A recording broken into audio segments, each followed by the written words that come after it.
Estamos con Bernardo Borkenstein, químico farmacéutico, que estamos con la historia del opio. La semana pasada estuvimos con el inicio un poco del dolor. Exacto. Hablando de la historia del dolor. Buenas tardes. Buenas tardes. Todavía perdón que todavía no te había dado la posibilidad de meterte.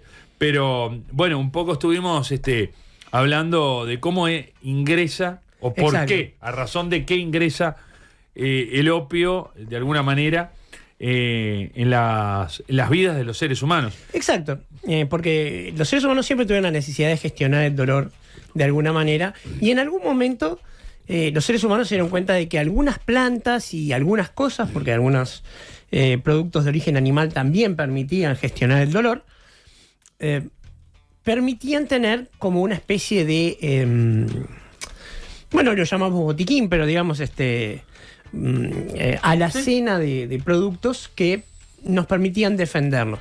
Estaba pensando en la bolsa de productos mágicos de el hombre medicina, y no se me ocurría una palabra que no fuera botiquín, y por eso le estaba dando vuelta. Es lo que llama meterse en un berenjenal, claro. Literalmente. Y de la mano del tema del dolor ocurrieron dos cosas. Lo primero era que el hombre medicina pasa a tener connotaciones mágicas, ¿sí?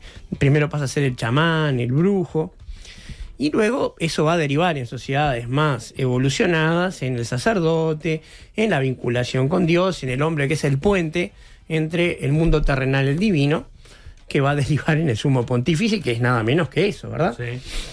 Y esa cualidad de ser el hombre que tiene el poder mágico de sanar es heredada por los médicos. Que la sociedad deposita esa fe en el médico. Porque nosotros le tenemos que transferir al médico esa fe de que él puede curarme, ¿no? Cuando alguien, digamos, muy cínicamente habla mal de los médicos, en realidad está siendo un poquito miserable, ¿verdad? Porque los médicos no solamente laburan mucho para tener el título que tienen, sino que además, si es un médico responsable, hace mucho laburo para mantenerse actualizado, etc. No es fácil trabajar de médico, son muchísimas horas, es un trabajo bastante ingrato. Todo el mundo está todo el tiempo pidiendo, mirá, me duele acá, ¿qué tendré? A todas las otras profesiones. A mí, como muchos me dirán, mirá, se me manchó esto, ¿qué hago? Digo, pero más allá de ese tipo, que todos piensan que soy Todos los químicos somos un poco Ana Durambo, ¿sabes? Pero más allá de eso no pasa. Entonces, de las primeras sustancias que el hombre encontró allá por el Asia Central, era la amapola. ¿Y por qué la encontró? Y fácil, porque todas las primaveras estaba esa florcita roja tan hermosa que era imposible no verla. Era imposible no notarla. Y los pueblos nómades rápidamente detectaron, bueno, esa planta que tenía unas semillas que captaron la atención y que al madurar el fruto, inmediatamente antes largaba como una especie de látex, y notaron que, además del gusto amargo, tenía unas ciertas propiedades extrañas. Supongo que lo primero que notaron fue que dormía la lengua, y rápidamente descubrieron esas propiedades narcóticas. Habrán indagado un poco más a la manera que se hacía antes, un poco por ensayo y error, y vieron que se podía utilizar. ¿Sabés cuándo se hizo, digamos, por lo menos en la fantasía, muy famoso el opio, digamos, o se puso muy en el tapete recientemente? En Game of Thrones. ¿Cuál era el remedio que se utilizaba? La leche de amapola. La leche de la amapola, que es ni más ni menos que el opio. ¿Por qué? Porque es el látex de la cápsula inmadura del Papaver somniferus. Literalmente, la leche de la amapola. La amapola también tiene un uso en repostería. Se hacen unas tortas deliciosas, sobre todo en la repostería alemana, pero hay que decir que para poder ser importada como alimento, esas semillas se inactivan y no se pueden plantar. O sea, es imposible reproducirlas, ¿no? Así que alguien que esté pensando en... Sí, porque está prohibida Exactamente. ¿Sí? Alguien que esté pensando en convertirse ahí en una especie de zar del opio no va a poder. Los campos de amapola son para plantar, digamos, legalmente, hay que sacar todo un montón de permisos o trasladarse a lugares hermosos como Irán u Ozark. Afganistán, claro. Ozark. Exacto. Sí. O ahí Sinaloa, ahí arriba, que empezaron a plantar de nuevo. Claro, lo que pasa que son lugares donde se dan cuenta rápidamente cuál es la droga que va a venir en alza. Como ahora tenemos el fentanilo y las nuevas drogas que vamos a ver en la última columna, que son peores todavía, vamos a tener que utilizar la materia prima. ¿Qué se utiliza para la metanfetamina? Pseudoefedrina. ¿Qué se utiliza para el fentanilo? Morfina, que es la sustancia activa del opio. Y bueno, entonces, a vuelta a plantar amapola. ¿Cuál es la ventaja de la amapola? Crece en cualquier lugar que tires la semilla y de cualquier manera. Es un yuyo. Puede ser un campo agotado, después de plantar 7 años de soja, va a crecer igual. No importa, no es demandante. ¿Cuál es el problema? Y bueno, es una planta muy fácil de detectar desde casi cualquier lado. Cuando florece es rojo brillante. Y hay que esperar que florezca para... No, es inmediatamente antes. Si floreció, ya es claro, mejor dicho, perdón. Hay que esperar que termine la floración porque es la cápsula inmadura. Claro. Sí, y entonces requerís además, como toda plantación de droga, un ejército para defenderla, digo. Bueno. Es algo bastante espantoso. Cuando pasás no solamente a ser un país de acopio, como ya somos, y un posible país de refinamiento, como casi con seguridad ya somos, a un país de plantación, bueno, está todo perdido ahí, ¿no? Por suerte estamos lejos de eso, porque cerca de nosotros hay países mucho más adecuados para eso. Pero bueno. Muy bien. Vayamos a la historia. Irán y Afganistán y esos lugares, que son el lugar donde nace, digamos, esta planta, de donde es originaria y no importada, descubren rápidamente el opio. Los lugares cercanos se convierten en, digamos, los primeros compradores, se incorpora a sus farmacopeas y como, digamos, era difícil extraerlo, no tenían buenas tecnologías, llamémosle, eran, digamos, en manos de pequeños brujos, alquimistas, obtenían cantidades pequeñas, era muy caro, era muy difícil, y los que generalmente tenían era, digamos, polvo de amapola. Difícilmente se parezca a lo que después se llamó opio, ¿no? Era algo más parecido a lo que hoy en día llamaríamos un yuyo, ¿sí? O, por ejemplo, el prensado de marihuana. Nada que ver con, por ejemplo, las calidades que tienen hoy las marihuanas legales. Pero igualmente era eficaz. Avanzaron los siglos, el uso fue cambiando, la calidad, la cantidad fue mejorando. Y ya, por ejemplo, en la Edad Media, cuando el Islam empieza a expandirse, también ocurre un hecho completamente, digamos, independiente de esto, pero que afecta a todo esto. La medicina se desarrolla muchísimo dentro de la parte persa del Islam. ¿Sí? Dentro del imperio persa, de la mano de Avicena y de toda su escuela de médicos, se desarrolla mucho la medicina y desarrollan mucho el uso del opio, porque encuentran que era una medicina fabulosa. Desarrollan mucho la forma de producirlo, pero también de conservarlo, y por lo tanto, en toda la parte que el mundo islámico empieza a expandirse, también empieza a difundirse el uso del opio. Se expande al mundo árabe, que recordemos, mundo persa y mundo árabe, de lejos puede parecer igual, pero no son lo mismo, y así llega a Europa. ¿Por dónde llega? Por un lado llega a través de España, que fue invadida por los sarracenos, y por el otro lado llega más tarde desde Venecia con el Imperio Turco. Cuando llega desde Venecia al Imperio Turco ya empieza a llegar con problemas de consumo. Ya estamos hablando de un tema mucho más cercano en el tiempo, estamos hablando ya del Renacimiento, y ahí ya empieza a llegar en cantidades más importantes. Ya tenemos una medicina un poco más evolucionada en Europa, y tenemos un problemita un poco más grande. El problema que tenemos es que, junto con la invasión de los árabes a España, llega una cosa que se había perdido en Europa. Y vos no vas a creer cuál es. Llega Aristóteles. Aristóteles se había perdido porque quemaron todos los libros en el Imperio Romano Bajo. ¿Ah? Llega desde el mundo árabe y la cristiandad descubre a Aristóteles, que uno pensaría, un pensador griego, lo conocieron de toda la vida. Y junto con Aristóteles redescubren la medicina de la antigua Grecia y la teoría de los 4 humores. Al principio, junto con Aristóteles, descubren Hipócrates y un montón de sabios griegos, lo toman como un anatema, pero después lo convierten en algo que es obligatorio creer Y la medicina occidental, digamos, aprobada por la Iglesia Católica, se estanca ahí y no puede evolucionar. Y toda la medicina de Europa queda estancada en los 4 humores y en esa creencia, y por varios siglos la medicina de Europa queda estancada ahí y no puede evolucionar. Y eso pasa a ser un problema. El mundo musulmán sigue evolucionando, curan cataratas, curan montones de enfermedades, logran prevenir epidemia de peste negra, y Europa cada 2 siglos tiene un problema serio, tiene cólera, tiene peste negra, y no pueden prevenir nada por este mismo problema. Y mientras tanto, cada 2 por 3 aparece un médico con algunas ideas brillantes. Bueno, no podían curar cosas, y como decíamos la semana pasada, tenían a los cirujanos que hacían amputaciones con el hecho de emborrachar al paciente y cortar rápido. Bien, siglo XVII, vamos a adelantar un poquito el tiempo. Había un señor en Inglaterra que era un médico, era un buen médico, se llamaba Thomas Sydenham, o Sydenham. No sé cómo se pronunciaría. Se llamaba el Hipócrates inglés. Estamos hablando de la época de Cromwell. Cromwell era el Lord Protector de Inglaterra, época de Carlos I. También le decían el peluquero real. ¿Sí? Carlos I fue a cortarse el pelo con él, dijo cortar un poco abajo el cuello, y se fue como Obdulio, ¿no? Con la cabeza bajo el brazo. Thomas Sydenham fue un médico que rechazó todas estas creencias. Recordemos que gracias a Enrique VIII se habían separado de la Iglesia Católica y pudieron, por lo pronto, tener una medicina que, para empezar, se fijara en los pacientes.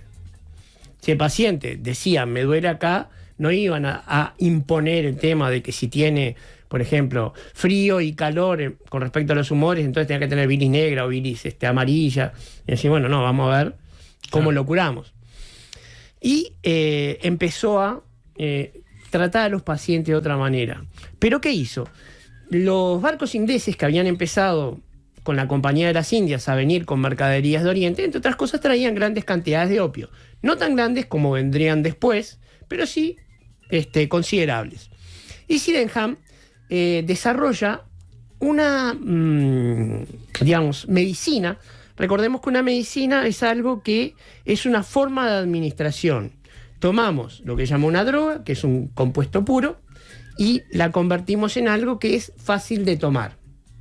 Y esa medicina se llama láudano de Sydenham. Es una forma de láudano. Los láudanos son una manera de administrar el opio. El primer láudano lo había hecho Paracelso, y lo que tenía de bueno el de Sydenham es que era agradable de tomar. Vamos a comentar al público, los que no están en el BO. Yo acá te dejé una hoja, que es esta, que una de estas por acá, es esta que está, una que estaba acá. Son 3, alguna de esas debe ser. Ahí está. No, creo que ay, mira, imprimí mal. Pero esta que está acá, lo vamos a ver ahora. El láudano de Sydenham se seguía preparando en Uruguay en la década del 70. ¿Muestro esta? No, sí, esta la vamos a ver ahora. Esta es un alumno de Sydenham. El láudano de Sydenham se seguía preparando en la década del 70 y estaba en la farmacopea francesa, y los químicos uruguayos tenían que saber prepararlo. ¿Sí? Era una preparación fácil de hacer. Las farmacias en la rebotica tenían que tener opio y tenían que poder prepararlo eventualmente. En Uruguay se consumía láudano, y vamos a ver cuando lleguemos al principio del siglo XX el tipo de... Y, entre otras cosas, el láudano de Sydenham era con lo que se daba Mary Shelley cuando escribió Frankenstein. Uh-huh. Bien. Y bueno, Sydenham empezó como vio que el láudano era bien recibido por los pacientes y permitía eliminar todos los dolores. Y la realidad es que, salvo infecciones o cáncer, la mayoría de las enfermedades se curan solas por el cuerpo. ¿Sí? Muchas de las enfermedades, el dolor está causado por algo que el cuerpo cura solo, salvo las que son o proliferativas o una infección que el cuerpo después no va a poder defenderse. Entonces recetaba opio, cantidades crecientes de opio. Entonces, ¿qué pasaba? Empezaba a recetar una dosis, 2 dosis, 3 dosis. La gente se le empezaba a volver adicta. Y entonces los pacientes o se volvían adictos o terminaban lisa y llanamente muertos, y se generó un problema tremendo, pero el prestigio de Sydenham seguía intacto, ¿no? Bien, como fuera... ¿sí? Convengamos que la gente se moría muchísimo, ¿no? El éxito de la medicina era muy bajo. porque en realidad hasta que empezaron a aparecer los métodos más modernos, la esperanza de vida era baja. No, lo que pasa es que no había descontento entre los pacientes de Sydenham si estaban todos colocados con opio. Claro, pero o te curabas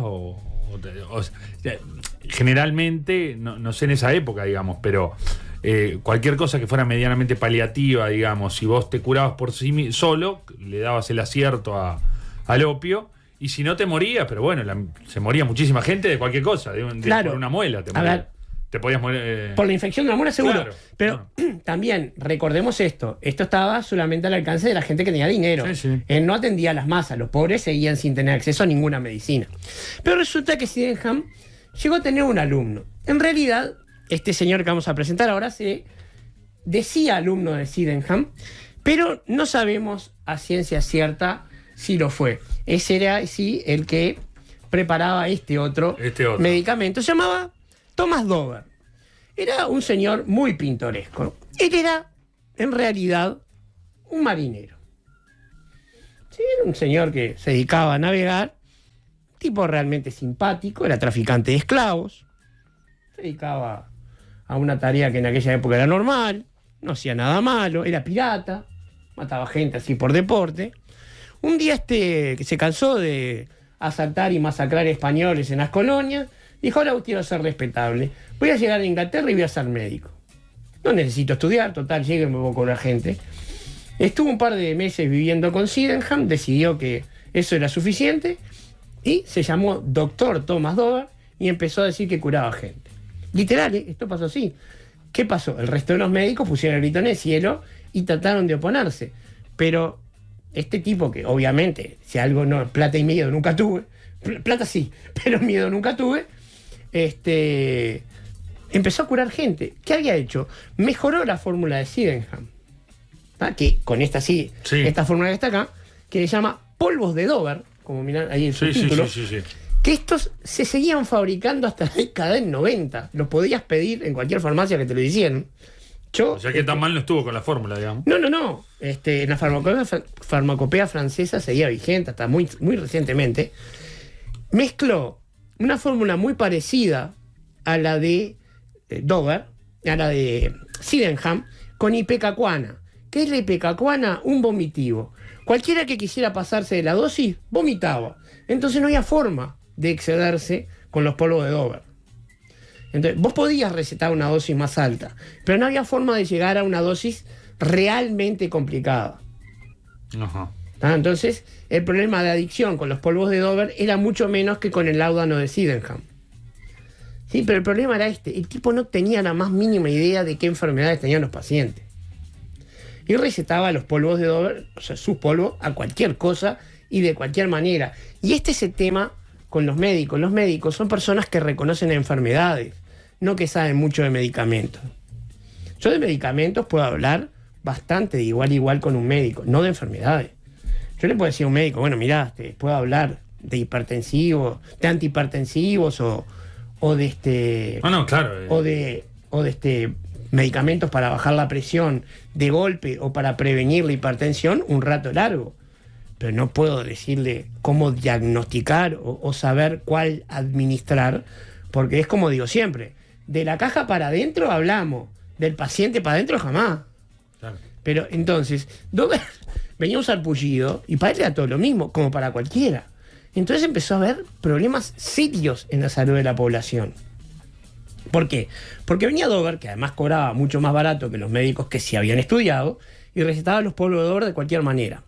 Y la consecuencia fue que por culpa de eso, los otros médicos dejaron de recetar el opio.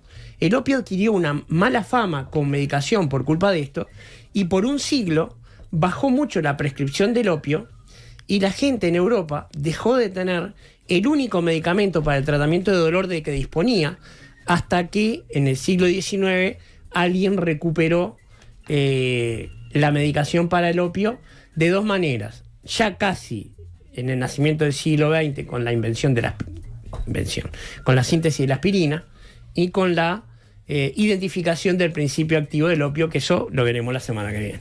Perfecto, pero bueno, ya quedamos ya quedamos en este siglo. Avanzamos bastante, claro, que en realidad es un avance que era lo que vos decías la otra vez, en un montón de siglos, avances muy limitados, que era propio de lo que pasaba con la medicina, por lo menos en Europa, ¿no? Pero que viste que... supuestamente, el mundo que nosotros conocemos, la historia que nosotros estudiamos, bueno, son avances muy limitados los que... Pero viste que apenas aumentó la oferta, empezó el abuso. Claro. Sí, claramente. Lo que pasa que es eso, se recetaba el tuntum y una cosa que en última instancia servía, era lo único que había. Era eso o te nada. partías de dolor. Eso, dolor. Claro, no es que tenías toda una serie de analgésicos como podemos tener ahora, digamos. En ese momento era o tenías esto o no tenías nada. Y claro, lo que pasa que era como matar en muchos casos debía ser tirarle un mosquito con una bazuca. Porque, sí, obvio, si vos estás con un cáncer horrible terminal, y bueno, estaba bien. Ese es el uso compasivo que hoy en día se sigue utilizando y se sigue usando la morfina. En algunos casos, estoy poniendo un ejemplo así nomás, digo, ahora. Pero si se vos usa, estabas ojo, con se usa para manejo del dolor y que quede claro, manejo del dolor, no para lo que otras personas están pensando. Ah, no. ¿Ah? ¿Tenemos 2 minutos o no? Sí, Ta. 2 minutos tenemos, ¿no? Sí, está. Porque hay otro tema que no lo manejé hasta ahora, pero quiero dejarlo planteado para la semana que viene. Y es que el uso del opio y de otras sustancias se complicó cuando dejó de ser un uso sagrado. Cuando empezó a ser un uso, llamémosle banal o profano. Por ejemplo, cuando se usa para la diversión o cuando se utiliza para el lucro. En el momento que se utiliza de una manera, llamémosle irrespetuosa, ahí empiezan los problemas.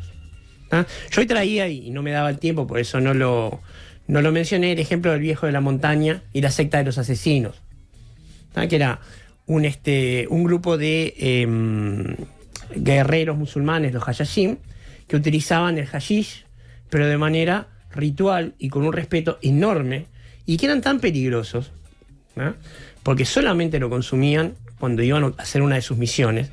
Reíte de los ninjas. Una vez uno entró a la cámara de dormir del rey Saladino, dejó un alfiler envenenado y dijo: o te retirás de esta batalla o la próxima la tenés en la cabeza. Y al otro día Saladino fue a hablar con el viejo de la montaña, que era el líder religioso de la secta, y le dijo: está bien, seamos aliados, ¿no? 15 años después, el rey de Jerusalén, Conrado de Monferrato, se negó a aceptar la advertencia y 2 días después lo apuñalaron camino a su casa. O sea, y todo esto era porque esos guerreros también eran extorsionados porque el viejo de la montaña tenía la entrada al paraíso, que era un lugar secreto donde... En fin. Claro, pero sí, como esos ritos que también hay en Latinoamérica, lo que pasa es que son otro tipo de sustancias, como puede ser con ayahuasca o ese tipo de cosas. Bueno, que son sustancias que, si bien pueden ser utilizadas de forma recreativa o mal utilizadas o no utilizadas con el fin inicial, que muchas veces tenía otro fin, no tienen ese componente adictivo como puede tener en este caso. Mira, nos vamos del objetivo principal de la columna, pero lo que pasa es que yo no soy creyente de la ayahuasca, porque ahí estamos hablando de una sustancia que tiene un principio que es parecido al LSD, pero el tema es que la forma que la preparan, estás más cerca de agarrarte una salmonelosis o un anthrax que de agarrarte una experiencia espiritual. Pero yo soy un gran creyente en el LSD y en la psilocibina, los hongos mágicos. Y esas 2 drogas, probablemente en el futuro, cuando logremos meterlas de vuelta en la farmacopea, van a hacer mucho bien a la salud. De hecho, Sartori está invirtiendo un montón de dinero en una planta para estudiar la psilocibina en Panto. Bueno, tema interesante pero está. Nos vamos. Pero es ciencia, ahí estamos hablando de ciencia. Claro, no vamos medio tema. Bueno, Bernardo, seguimos la semana que viene. Dale. Vamos arriba, gracias.